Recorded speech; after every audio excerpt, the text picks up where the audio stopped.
Це ще живий. Щасливець. Хоча, хто зна, що для тебе краще.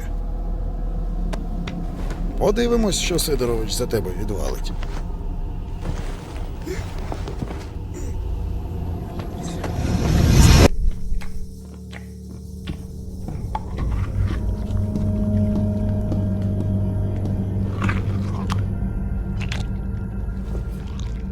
Що ти притяг? Тіло! З вантажівки смерті! У нього мітка! Правила знаєш? Викинь його. Але ж він живий! Брешеш. Не може бути. Хай мене зона ковтне, якщо брешу! Давай його сюди.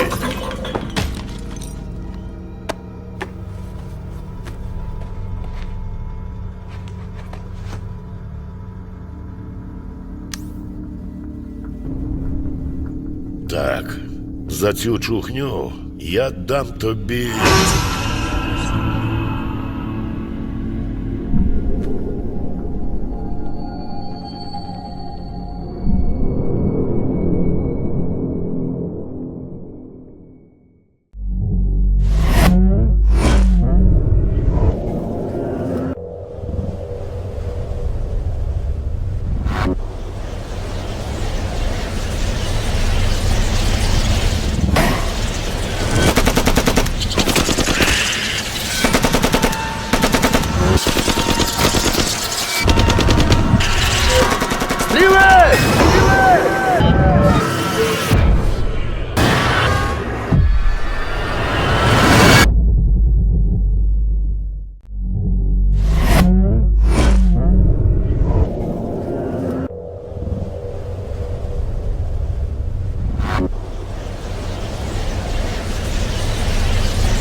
Якщо це так важливо, чому ти не пояснив, навіщо йдеш туди?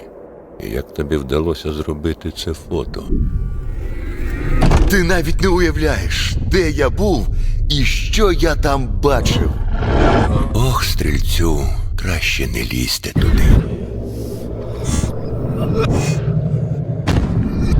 Тримайся, синку. Я про тебе подбаю.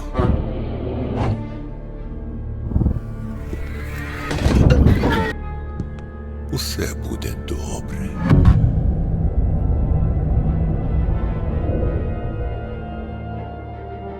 Куди ти тепер?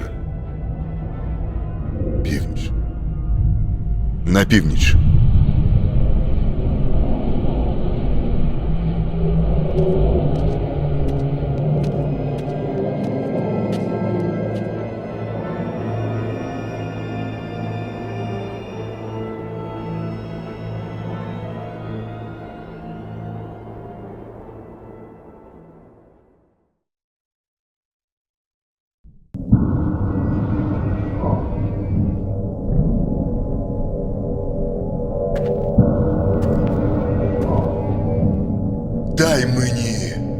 багатство.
Я хочу, щоб зона зникла.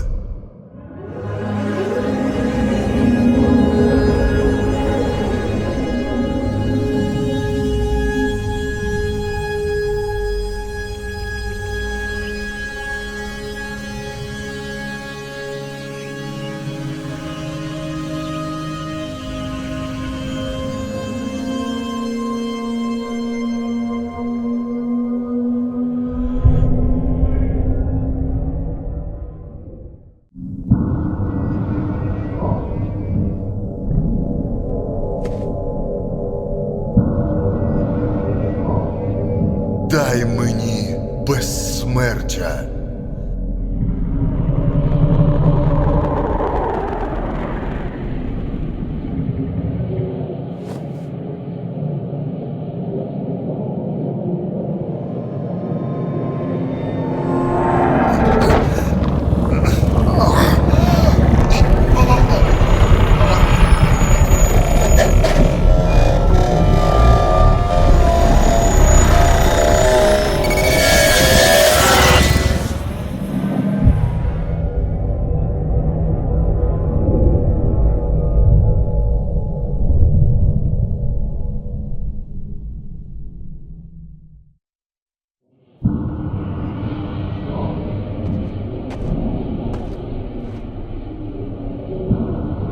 Дай мені владу над світом.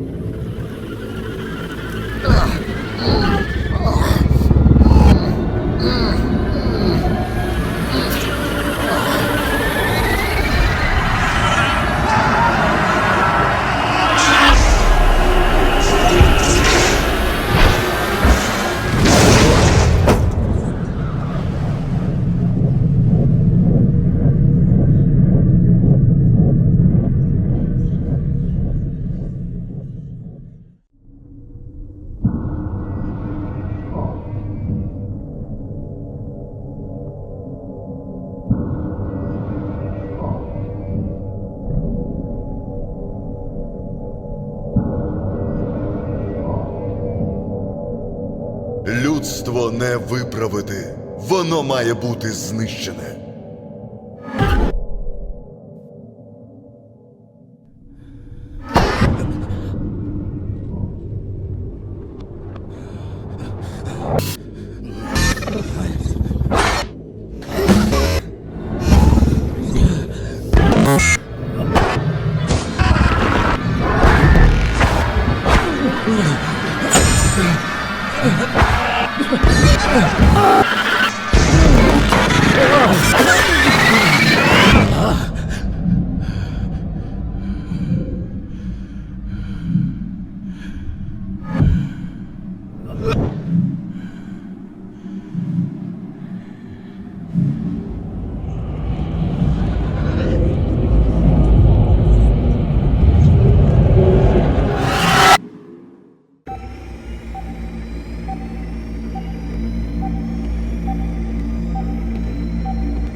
Давно я стрільця не бачив.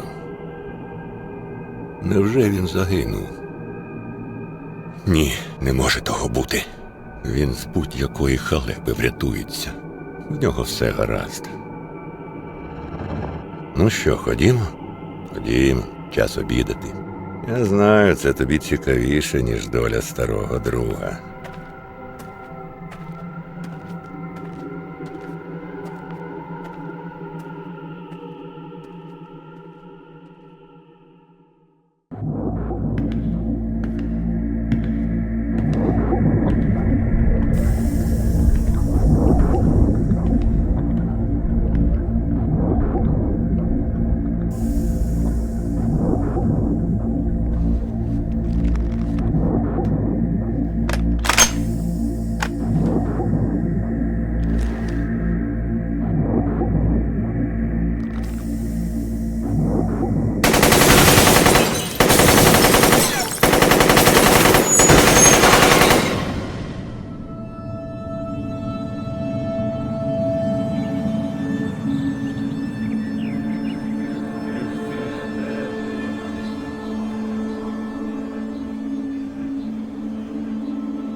Не знаю, правильно я вчинив чи ні.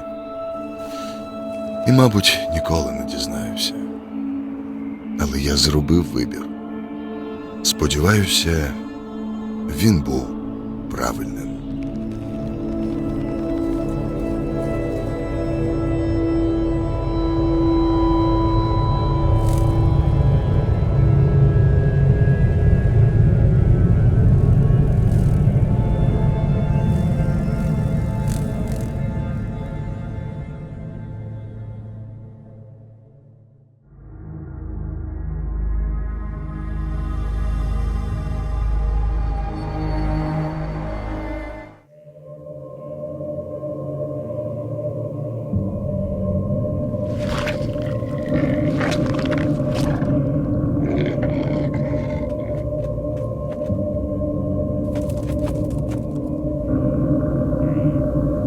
До речі, я не бачу жодних причин хвилюватися.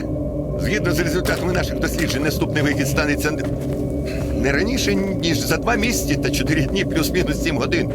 Інтенсивність його становитиме приблизно 3 бали за шкалою Бергмана, що в 2,13.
У ніч на 26 квітня 1986 року реактор 4-го енергоблоку Чорнобильської АЕС був зруйнований через потужний тепловий вибух. Підхоплений вітром радіоактивний пил частково випав на території СРСР, лишив вогнище випромінювання в Європі і навіть досяг берегів Америки. Наслідки аварії виявилися настільки серйозними, що уряд Радянського Союзу був змушений провести термінову евакуацію прилеглих населених пунктів.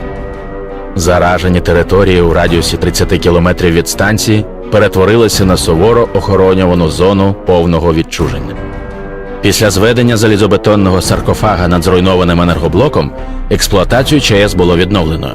Наявність потужного джерела енергії і відсутність населення дозволили створити на закритій території комплекс секретних лабораторій.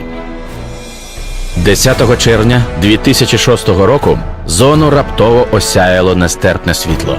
На мить запанувала повна тиша, і було видно, як у небі випаровуються хмари. Потім прийшов страшний гуркіт, здригнулася земля. Більшість військових з охорони периметра миттєво загинули. 2007 рік. Учені дотепер не можуть дати переконливих пояснень тому, що сталося. Експедиції незмінно закінчуються трагедією, а нечисленні вцілілі розповідають про тварин-мутантів, які відзначаються дивовижними здібностями. 2009 рік. На території зони відчуження за різними оцінками присутні від 1 до 3 сотень неврахованих осіб. Ці люди називають себе сталкерами і займаються в основному пошуком так званих артефактів – аномальних утворень, за які можна отримати чималі гроші. 2010 рік. Попри розташовані на периметрі кордони, сталкерство набуває дедалі більшого розмаху. Але досліджено лише околиці зони. Спроби проникнути до її центру зазнають невдачі. У 2012 році сталкер на прізвисько Стрілець розкрив таємницю випалювача мізків, потужного випромінювача, здатного зруйнувати розум людини, і відключив його. Потому сталкери ринули до центру зони. Одні шукали легендарний клондайк артефактів, інші – не менш легендарний виконавець бажань.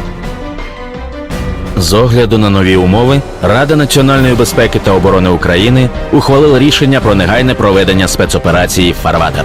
Користуючись заздалегідь складеними картами аномальних полів, десятки військових гелікоптерів з десантом на борту взяли курс на ЧАЕС. Але незважаючи на ретельну підготовку, операція завершилася провалом. Жодна з машин на базу не повернулася.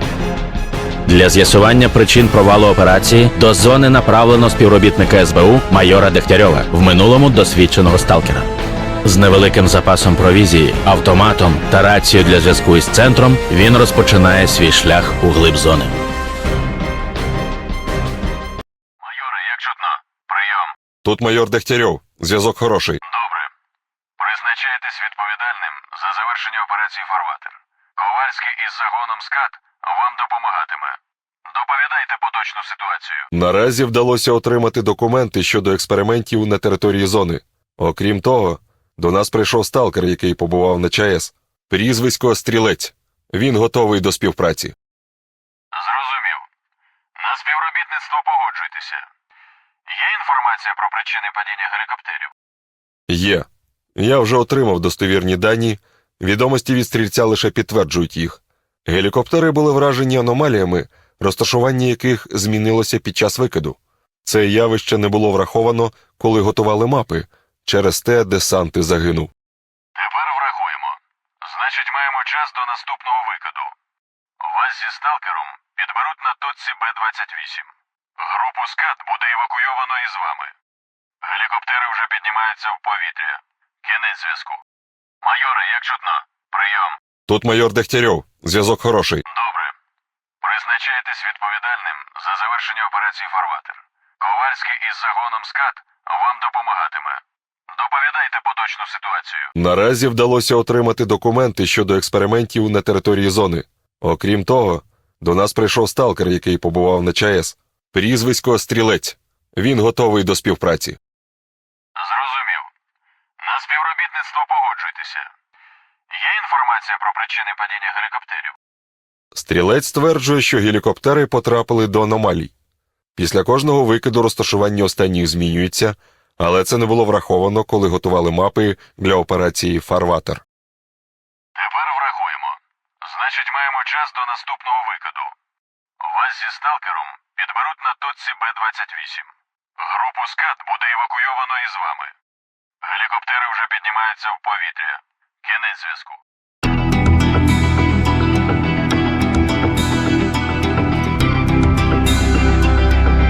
За успішне розслідування Дегтярьова було заохочено позачерговим званням полковника. Відмовившись від запропонованої йому штабної посади, він висловив бажання працювати в зоні постійним спостерігачем від Служби безпеки. Інформація про псі-установки, котру здобув майор Дегтярьов, не на жарт занепокоїла його керівництво. Усі матеріали щодо Х-лабораторій було вилучено із військових архівів та позначено грифом особливої важливості. Співробітники СБУ в зоні отримали наказ у будь-який спосіб запобігати поширенню інформації про суть зазначених робіт.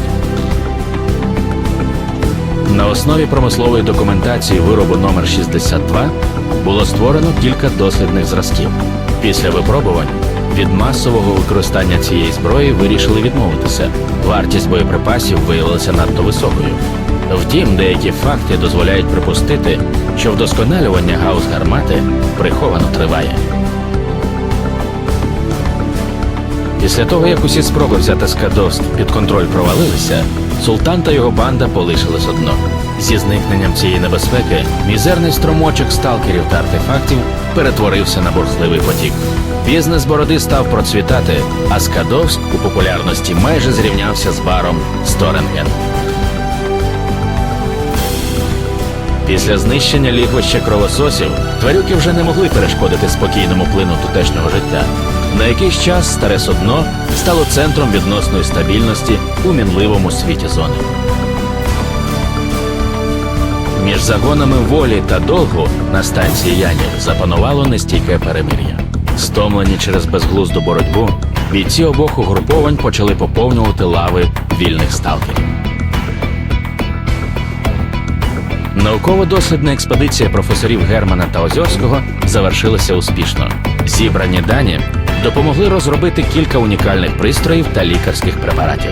Завдяки цьому фінансування програм дослідження зони було збільшене у багато разів.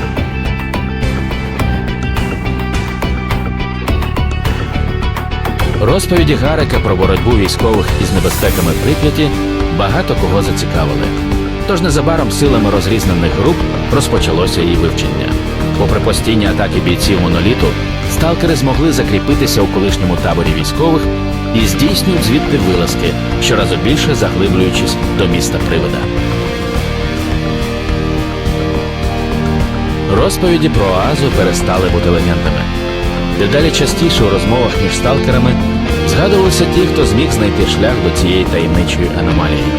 Потік шукачів не вщухає, і з чого й користуються бандити. Новачки пристають на пропозицію показати дорогу до Оази, але все зазвичай скінчується грабунком десь обіч битих стежок. У зоні продовжують діяти загони найманців. Їхній інтерес до секретних лабораторій помітно зріс і встиг привернути пильну увагу СБУ. Однак встановити особу замовника, який стоїть за найманцями, не вдалося.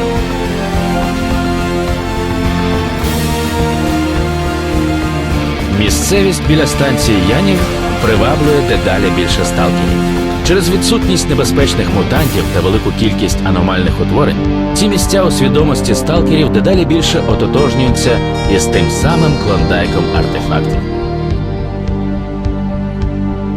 Зулус повернувся до головної бази Долгу на заводі Росток. Ніхто не знає, про що він говорив з генералом Вороніним, але за кілька днів Зулуса бачили на чолі великого загону і прямував той до центру зони.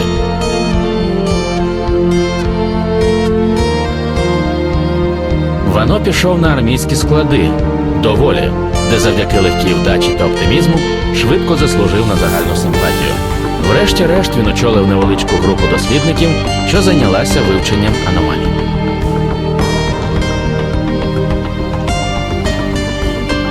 У зоні з'явилася нова група сталкерів.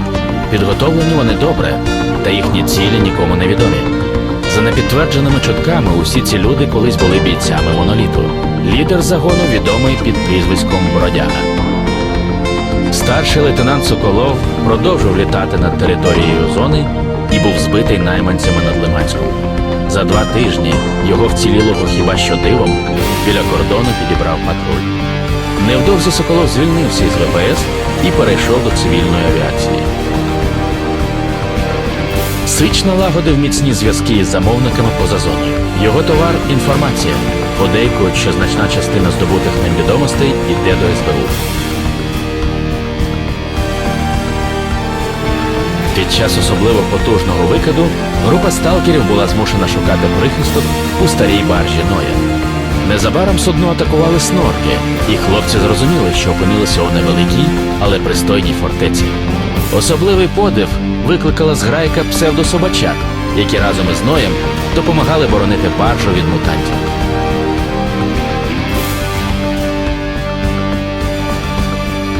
Кардана, який довідався про долю друзів, тепер аж ніяк не вабила кар'єра сталкера. Подолавши алкогольну залежність, він перебрався на Янів, де спільно з Азотом організував майстерню з ремонту будь-чого. У вільний від роботи час обидва техніки завзято конструюють засіб пересування, пристосований для екстремальних умов зони. Стрілець передав керівництву СБУ здобуті на станції дані. Ця інформація підштовхнула уряд до створення науково-дослідного інституту Чорнобильської аномальної зони. Посаду головного наукового консультанта в ньому посів сам Стрілець. Командир групи «Скат» полковник Ковальський після повернення із зони доповів начальству про причини провалу операції «Фарватер». Після довгого дізнання та багатьох спроб перекласти на нього усю відповідальність, полковник пішов у почесну відставку.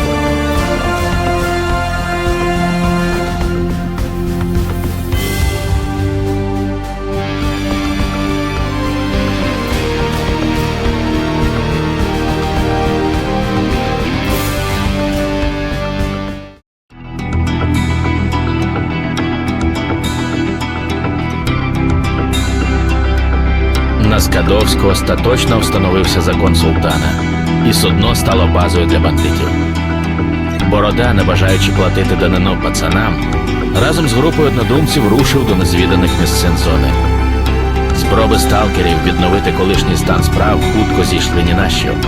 Надто переконливі були показові відправлення під викид. Однак і це тривало недовго. Кровососи, котрі жили у лігві неподалік, вторували до судна шлях. Після того, як напади стали відбуватися навіть удень, люди рушили в рейд. На жаль, їм не вдалося зачистити тунелі, і незабаром чергова хвиля хижаків затопила Скадовськ. Науково-дослідна експедиція професорів Германа та Озьорського не змогла зібрати достатню кількість даних, через що її було згорнуто. Після повернення на Велику Землю обидва вчені зайнялися діяльністю, котра аж ніяк не була пов'язана із зоною. Оповідь Гарика про долю військових віджахнула сталкерів від Прип'яті. Одинокі відчайдухи, які все ж насмілилися рушити туди, зустрілися із нез'ясненними та жахливими явищами, що лише додало похмурі риси обличчю мертвого міста. Місцевість біля станції Янів набула репутацію однієї з найбільш небезпечних у зоні. Вийшовши з табору, сталкери раз у раз не поверталися, чи не біля самих стін їх вбивали мутанти. Одним зі зниклих безвісти став Звіробій, який вирушив у своє останнє полювання на химеру.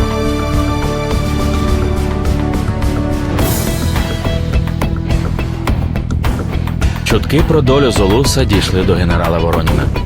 На загальний подив Воронін представив сталкера до найвищої відзнаки долгу – ордену «Срібний щит» посмертно. Сталкери станції Янів часом згадують веселуна Вано, його життєрадісність та майстерність природженого сталкера. Усі зійшлися на думці, що Вано з його таланом не слід було шукати шлях до Прип'яті.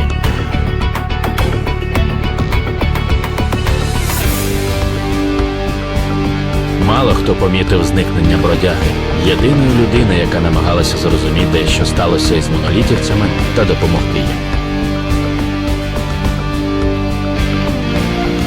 У списку особового складу, втраченого під час проведення операції «Фарватер», з'явився іще один рядок. Старший лейтенант Соколов О.М. загинув під час виконання військового обов'язку. Подолавши алкогольну залежність, Кардан пішов зі Скадовським. Сталкери казали, що він начебто вирішив шукати зниклих товаришів. За кілька днів, зранений та опромінений, Кардан вийшов до станції Янів і після короткого лікування пішов із зони назавжди. Знання стрільця були втрачені разом із ним. Здобута на ЧАЕС інформація, що могла допомогти у розгадуванні таємниць зони, на велику землю так і не потрапила. Заборонені території надійно ховають свої секрети.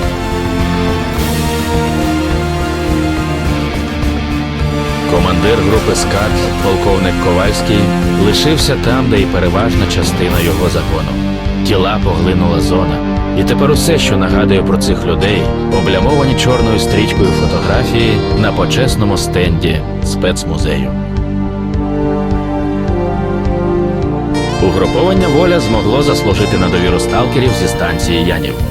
Намагаючись повернути колишні позиції, долговці вчинили збройний напад, але в цій Веремії було вбито підполковника Шульгу. Втративши командира, загін Долгу припинив своє існування.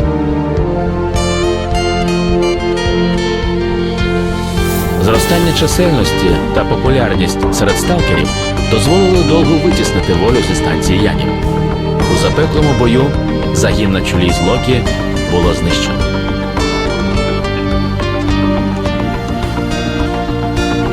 Скадовськ лишився притулком для усіх, кому поталанило до нього дістатися. Бандити затято намагалися встановити на судні свій лад, однак сталкери успішно тому протидіяли. День за днем тривала хитка рівновага.